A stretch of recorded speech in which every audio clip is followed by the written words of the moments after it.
Alinsunod sa direktiba ni Pangulong Ferdinand R. Marcos Jr. na paigtingin ang kampanya laban sa ilegal na droga, matagumpay na nagsagawa ang Philippine National Police ng magkakaugnay na operasyon noong Setyembre 25 sa kasalukuyang taon.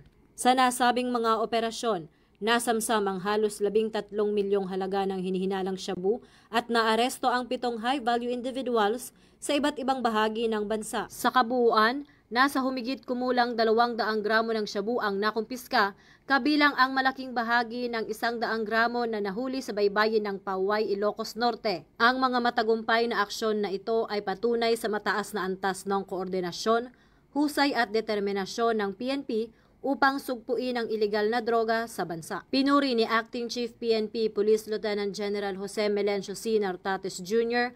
ang mga tauhan ng kapulisan sa kanilang walang humpay na pagsisikap na sundan at habulin ang bawat lead laban sa mga sindikato ng droga. Aniya, hindi papayag ang PNP na sirain ng mga drug trafficker ang ating mga komunidad at ang kinabukasan ng ating mga kabataan. Bukod dito, hinimok ni PNP spokesperson Police Brigadier General Randolph T. Tuanyo ang publiko na makipagtulungan sa kapulisan upang mapanatili ang kaligtasan sa ating mga barangay at lungsod. Ang lahat ng nasamsam na ebidensya ay ipinasa na sa kani-kanilang Regional Forensic Units para sa maayos na dokumentasyon at pagsasampa ng kasong alinsunod sa Republic Act 9165 o Comprehensive Dangerous Drugs Act of 2002. Ipinapakita ng mga operasyon na ito ang matibay na dedikasyon ng PNP sa pagpapatupad ng batas at pagpapalakas ng seguridad para sa isang ligtas at maunlad na bansa.